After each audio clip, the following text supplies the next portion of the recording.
តោះសួស្តីបងប្អូនទាំងអស់គ្នាសម្រាប់ម៉ោង6កន្លះ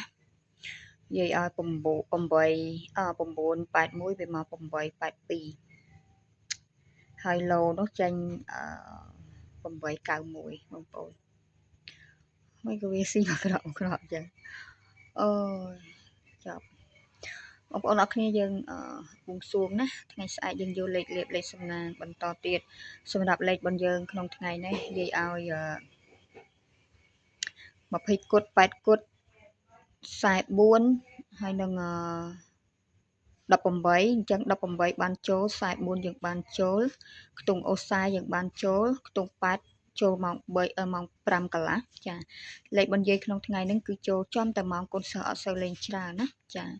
អញ្ចឹងនិយាយមានតការជាស្រ័យសម្រាប់កូនសិស្សដែលអត់លេងម៉ោងដែលវាចេញណាចាព្រោះនិយាយដឹងធ្វើមិនដែរចាព្រោះ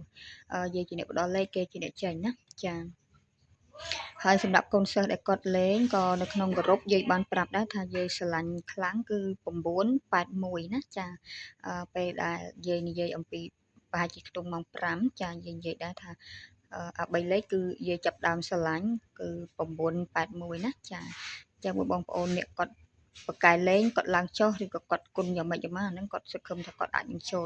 ចាហើយសម្រាប់លេខរបស់យើងគឺនៅសល់8គត់20គត់គឺជាលេខនៅតែស្អាតចានឹកស្មានថាវាមិនចេញទេចាហើយសម្រាប់ប្រស្នាដែលយាយសពឃើញអ៊ំរបស់យាយដែលគាត់អាយុដែលគាត់ឃើញគាត់ច្រើនតែចេញចិត្តគត់07នោះគឺដើររហូតដែរណាចាយើងដើរមកចិត្តគត់07រហូតដែរណាចាអញ្ចឹងយាយជូនពរបន្តទៀតសម្រាប់ម៉ោងបន្តសម្រាប់អ្នកលេងយាយជូនពរឲ្យហេងបន្តទៀតណាលេខរបស់យើងនៅសល់តែ8គត់និង20គត់ទេចាវាជាលេខដែលស្អាតជាលេខដែលហៅចេញពីមាត់មនុស្សប្រុសតែម្ដងណាចាតែមិនចេញក៏មិនដឹងជាគូធ្វើយ៉ាងម៉េចដែរយាយមានតែការណាត់កូនសិស្សតែលេខនេះបើមិនចេញថ្ងៃនេះទេស្អែកយើងអាចនឹងតាមវាចាជូនពរបងប្អូនកូនសិស្សទាំងអស់គ្នាមានលេខបញ្ជីហេងសូមបួងសួងទាំងអស់គ្នាសូមឲ្យថ្ងៃស្អែកយើងបានចូលចំតែម្ដងសម្រាប់កូនសិស្សទាំងអស់គ្នាដែល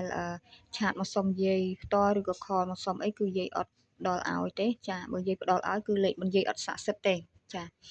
លេខយាយឲ្យតែយាយចាប់ផ្ដើមបង្កើតក្រុមគឺដឹងតែយ៉ាប់ហ្មងអត់ដឹងថាម៉េចយាយបង្កើតក្រុមនេះគឺយាយចង់ share នៅវីដេអូដែលយាយបង្ហោះថ្មីព្រោះកូនសិស្សខ្លះគាត់អត់បាន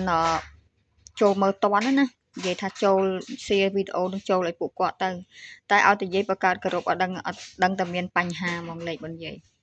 អញ្ចឹងវាជាក្រុមយាយអត់សូវបានចូលទេអញ្ចឹងកូនសិស្សតែនៅក្នុង